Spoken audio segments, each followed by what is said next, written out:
Y ahora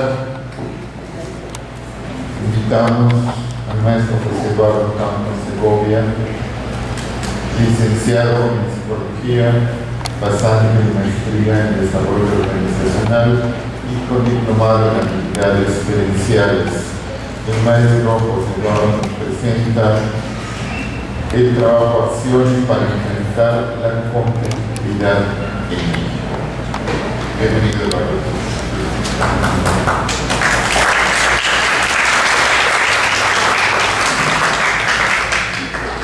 Muy buenos días. Lamarck decía que la necesidad hace al orden. Y mismo esta reflexión viene porque Silvia decía, ¿cómo es que llegamos a las empresas y somos psicólogos? 2 veces entré a la facultad de Contaduría de Administración y las 2 veces decidí regresar a la facultad de Psicología. La primera vez en mi licenciatura entré a la Contaduría, después dije no, salí, renuncié y después empecé a estudiar la maestría en Administración de la UAD y me di cuenta que era mejor estudiar la maestría en Desarrollo Organizacional. Se siente grato estar en la escuela que te dio inicio. Quiero decirles que la universidad en sí, la Facultad de Psicología, cambió mi vida. Es de alguna manera parte de lo que hoy quiero compartir el día de hoy con ustedes. El cambio. Cómo poder de alguna manera sobrevivir o vivir, diría yo, que es el bienestar que decía Silvia, y cómo de alguna manera apoyar y crear áreas de oportunidad en este que es nuestra comunidad, y quiero así en México, ¿no? Yucatán, Mérida. Bueno, ¿quién de acá, me gustaría dejarse la mano, quién interesado realmente en el tema así que diga, me llama la atención las empresas? Alce la mano. También. Les quiero decir que pues ya tengo, ¿qué es el 86? Tuve la gran oportunidad, le voy a decir a alguien que me inspiró, que es Fernando Arias Galicia. Fernando Arias Galicia es un psicólogo con maestría en Berkeley. Creo que ni un psicólogo lo conoce. Lo conocen los contadores porque es la materia que llevan en la Facultad de Contaduría, su libro es el que llevan, y lo conocen en todos los medios empresariales y organizacionales a este psicólogo. Yo me pregunté, ¿y cómo puedo yo ser como este psicólogo? ¿Qué tengo que hacer? Como que me apasionó una conferencia que dio aquí en esta escuela. Y de alguna manera el tema que me impactó en aquel momento fue que podía él hacer a través de equipos de calidad, establecer mejoras y que en ese momento las empresas estarían dispuestas a pagarlas. Pregunta número 2. Ya dijeron que están interesadas. ¿Quién está interesado en ganar más dinero? ¿De acuerdo? Bien. Quiero decirles que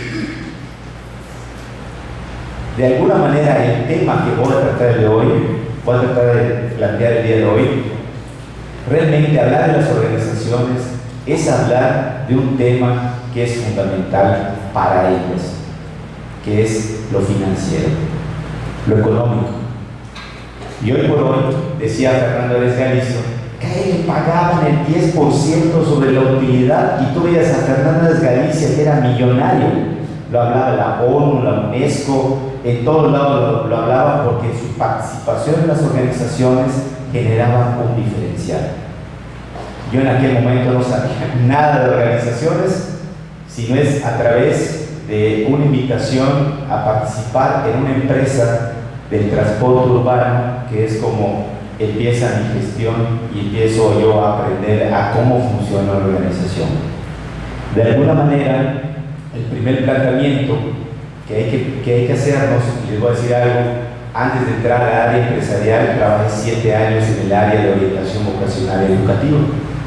Y desde el primer día que de alguna manera salí como profesional, me planteé ¿qué voy a hacer? Es la primera pregunta que tenemos que hacernos, ¿no?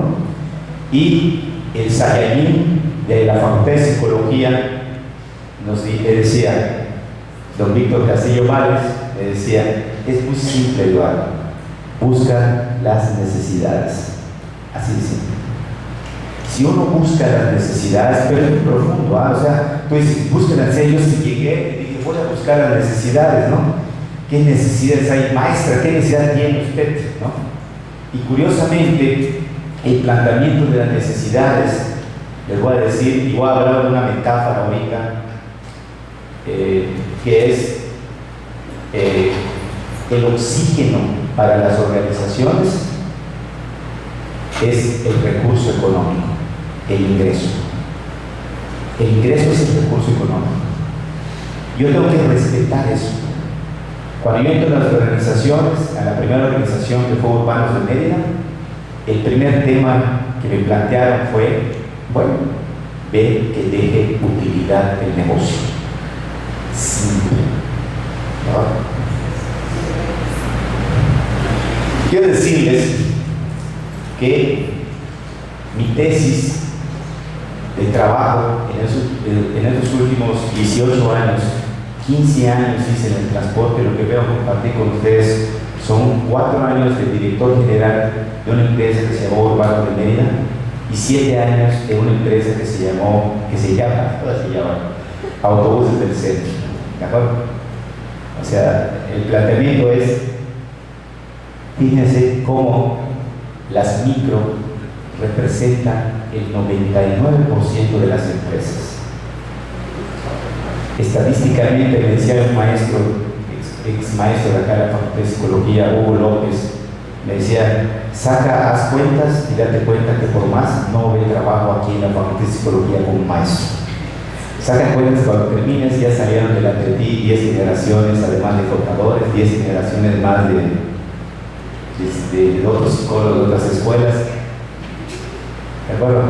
Y empezaba el estrés. No le voy a trabajar así con esas condiciones. Pero realmente el planteamiento era que la realidad de México, la realidad que yo viví esos 15 años de trabajo, tal vez nunca no ha podido ser en empresas grandes. La realidad de nuestro México, de Mérida, es que nosotros tenemos que reconocer que la necesidad del medio está en las micro. Ahí está. Por eso esas empresas no son famosas, no es Bepex, ¿verdad? No es FEMSA, no es Bancomer, Urbanos de Mérida, ¿no? O sea, de hecho, si yo estuviera, porque fui mi socio este año, pedí licencia del Instituto Mexicano de Ejecutivos en Finanzas, yo lo que diría es que mi primera empresa, mi objetivo era llegar a 6 millones de pesos de ingresos. En la segunda empresa, mi objetivo fue llegar a 46 millones de pesos al año. Y hoy mi objetivo es llegar a 300 millones todo el año. Y hubo una época en mi vida que mi medida de ejecutivo era lograr 400 millones de pesos al año. ¿Por qué les digo esto? Porque realmente las áreas de oportunidad y de impacto en las empresas están en la micro. El 60% del personal empleado prácticamente está en la micro, el 40% está en la gran empresa. Y es el microempresario del que hoy por hoy nuestro vecino, hoy por hoy son todas las empresas que están en México. Siguiente. Sin embargo, el índice de fracaso es altísimo. ¿Sí? O sea, si de veras quieren hacer dinero, les voy a decir algo, hay un gremio que hoy está desesperado porque alguien llegue y le pueda decir, yo te voy a ayudar a que puedas de alguna manera mejorar tu condición económica. Fíjense eso, hay una gran necesidad. Entonces, a ver, alcen la mano si les gusta el dinero y les gustan las empresas. Alcen la mano, las dos cosas ahora. Les gusta el dinero y les gustan las empresas. Pues muy bien, aquí hay un nicho fuertísimo. Un nicho que de alguna manera está desesperado, y así me siento yo, porque de alguna manera siempre estoy trabajando en estas empresas, que están buscando soluciones, están buscando que alguien los guíe, porque pasa lo siguiente: están expuestos al fracaso y casi el 50% de las empresas desaparece al segundo año. Y les voy a decir algo, muchas empresas, además en el cambio generacional que se está viviendo ahorita, desaparecen. Les voy a poner un caso de ayer de una empresa de alarmas. Nos asaltaron una sucursal de Cancún y con simplemente cortar el teléfono, el cable del teléfono, no mandó señal. Y nos preguntamos, bueno, estoy pagando un sistema para que suene el alarma. Y nos contesta el dueño que pues si se corta el teléfono no hay señal. Lo primero que pasó por nosotros es que esa empresa, si no se transforma, va a morir hoy. Retiramos los servicios el día de hoy, ¿no? Sí, así de simple. ¿Me explico? Siguiente. Lo más emocionante de esto es que con un pequeño impacto en estas empresas podemos hacer grandes cambios en México. Si estamos hablando de que el 61% de la gente económicamente activa está en las micro y que además ellas generan aproximadamente casi el 40 o el 50% del PIB de México, luego entonces esto significa que cualquier impacto que hagamos en estas empresas es un impacto que da un beneficio social y económico a México. Les quiero decir que dentro de los índices Gini que existen para medir la competitividad o el índice de la OCDE, ponen a México que día a día a veces va perdiendo competitividad. ¿Pero en qué consiste esa pérdida de competitividad? Consiste en no moverse. O sea, hoy por hoy, tú eres psicólogo, la pregunta es, ¿cuántos libros leyeron este año? Promedio por semana, ¿cuántos libros leen? ¿Cuántos libros? Por semana. Les quiero decir que en Europa se lee más o menos de un libro o dos por semana. Bueno, yo en lo personal trato de luchar cuando menos uno cada 15 días para poder estar en tu mente y en tu dinamismo de una manera muy activa y en la realidad. Si de veras quieren ustedes formar parte de los psicólogos que trabajan en una organización, tienen que estar activos y dinámicos en todo lo que está pasando en su entorno. Siguiente. ¿Qué les quiero plantear? Ya la maestra Nela nos planteó la metodología. Esa es la metodología, no es complicada. Siguiente. Aquí lo que les voy a contar es esa historia de formar parte de una empresa y de alguna manera buscar cómo transformarla y cambiarla. Este proyecto en Hermanos de Media me llevó 4 años y en el otro me llevó 7 años.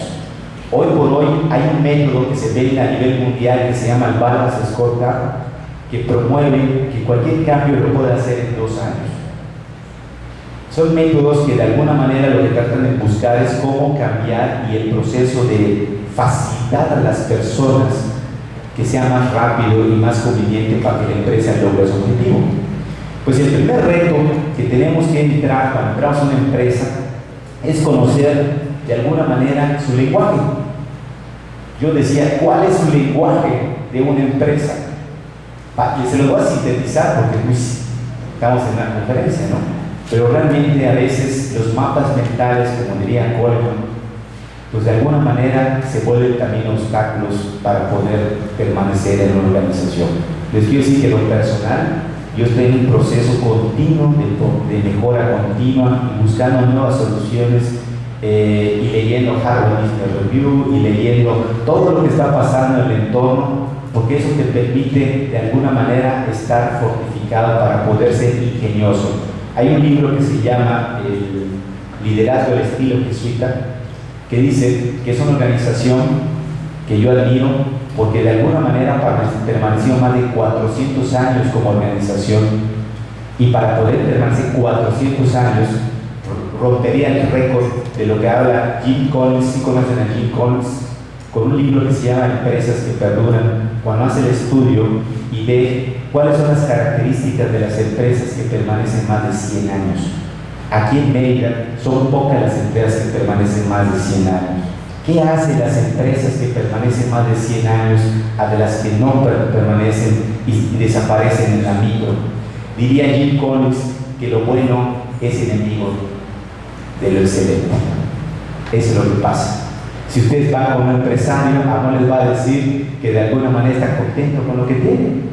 Que si está contento con lo que tiene, ¿qué le puedes ofrecer?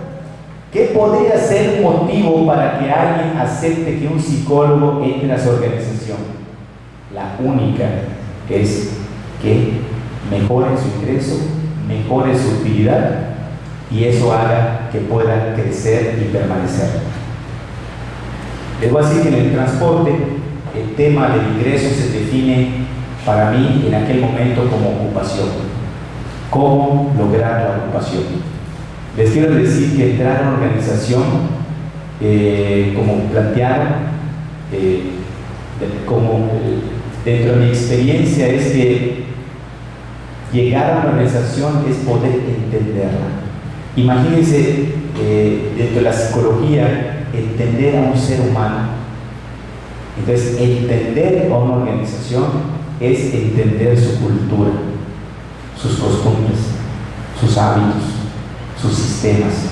Y allá Bertaday o todos los que, como Peter Singer, que plantea que es un sistema, tú tendrías que entender el sistema de cómo funciona una organización. No en términos teóricos, sino en términos prácticos. Por ejemplo, hoy por hoy en el transporte urbano, el índice de ocupación es el indicador que nos muestra la rentabilidad del negocio. Quiero decirles que el primer tema cuando entras a una organización es contar tu línea base. Entonces, les quiero decir que de los 4 años en Urbanos de Mérida y de los 7 años en la otra empresa, el 50% de mi vida la empecé a generar los primeros datos. En la micro, el problema de la micro es que vive al día y muy difícilmente puede generar datos. Una labor que hay que empezar a hacer es medir. Suena fácil y cualquiera puede decir vamos a medir, pero la pregunta es ¿qué tenemos que medir? Y los indicadores que hay que medir son ocupación, recursos humanos, que es rotación, combustible, mantenimiento y la utilidad y la pérdida.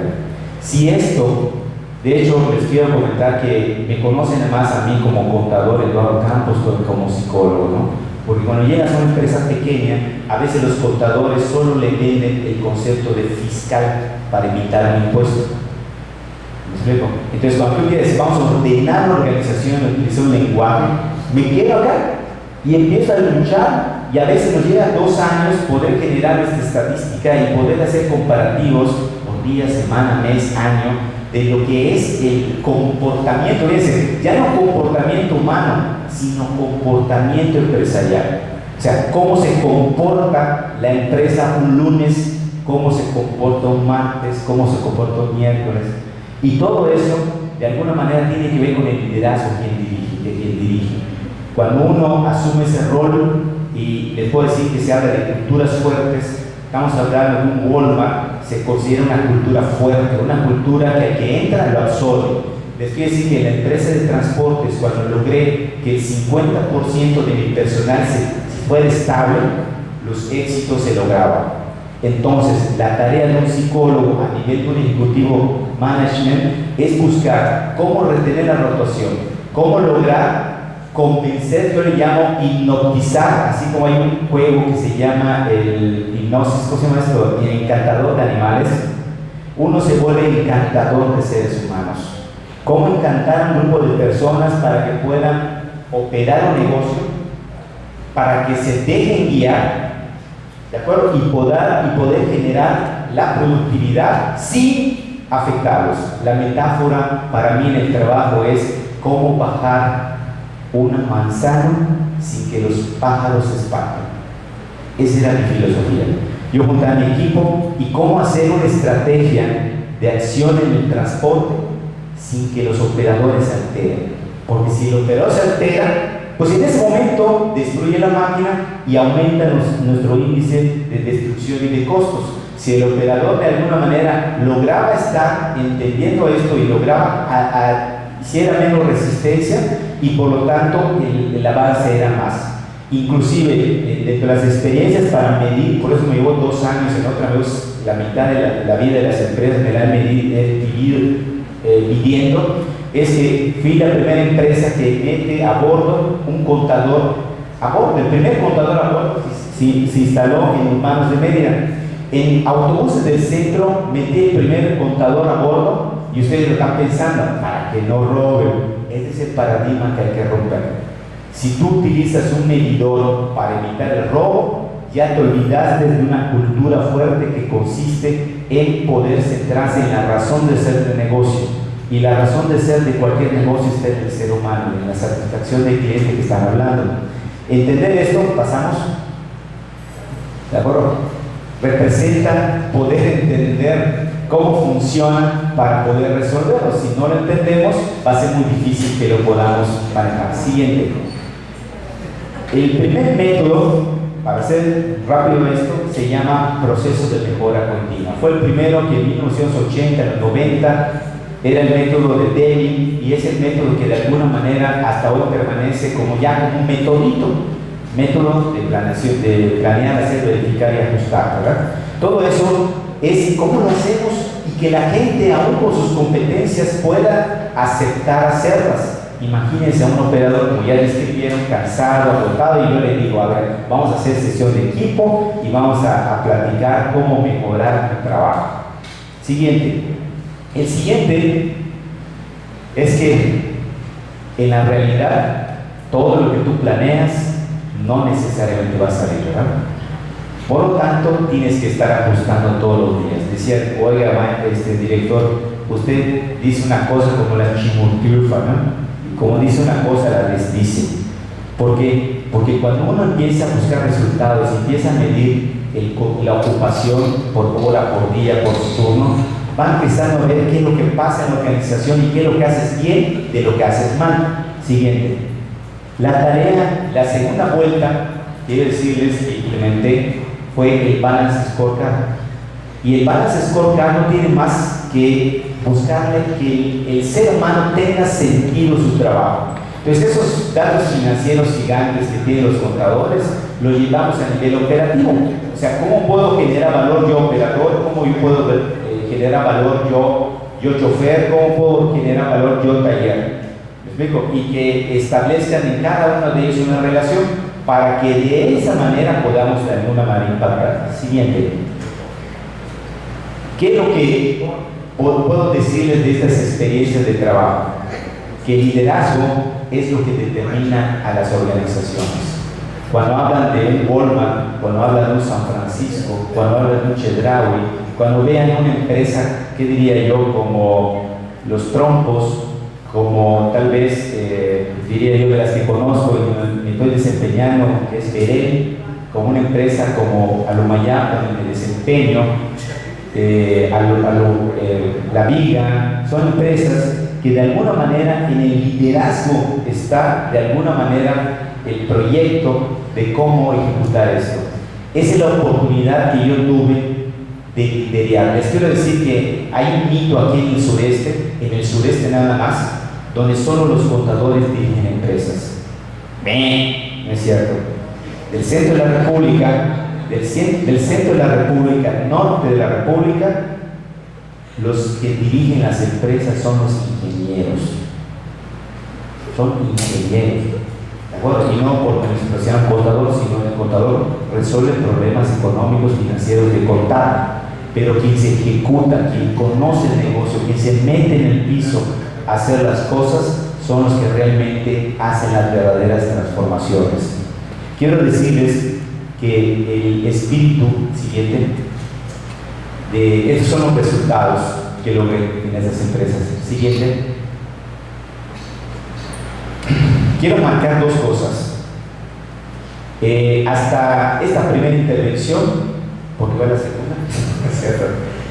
Quiero decirles que estoy influenciado por Harvard, así impresionante. Hasta ese momento, cuando cumplí los primeros 15 años de vida como ejecutivo management, pues tenía una fuerte presión de Harvard por Michael Porter, por la planeación estratégica, por todo lo que tiene que ver con cómo lograr resultados dentro de un ambiente y un liderazgo muy objetivo. Sin embargo, al pasar a otro corporativo, que es Anumayab, al estar con el corporativo de los trompos, al corporativo de Berel, de alguna manera empiezo a participar en un sistema que pocos conocen, que se llama el modelo de Jim Collins de Berkeley. Berkeley es una universidad americana que tiene entre sus objetivos fomentar el desarrollo humano y fomentar cómo esa paz espiritual. De hecho tiene estudios con Coleman, donde de alguna manera lo que plantea es cómo poder hacer que el ser humano en su felicidad pueda converger con los intereses de la empresa. Y en los últimos 5 años he estado trabajando para eso, cómo converger, ¿de acuerdo? 7. Y en esta empresa, les voy a decir algo de lo que estoy ahorita, ya no hay organigrama estructural fijo. De hecho, lo más importante que estamos trabajando ahorita son con los choferes. Con los choferes y con el vendedor. Todos los demás es como una pirámide invertida, están en segundo grado. Porque como el método Disney World, Disneylandia, el que trata directamente con el cliente se está volviendo el más importante.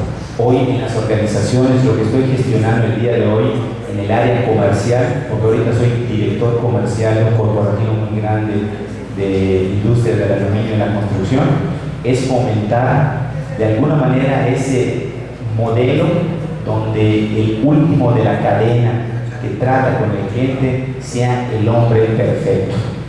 Entonces nosotros ahorita buscamos a esa persona, a ese ser humano que es capaz de transformar cada micromomento de su historia. Y eso está haciendo que hoy por hoy en estas empresas donde participo hemos logrado y estamos logrando los crecimientos que nos están solicitando. Muy bien, gracias. Después de resumir 20 años.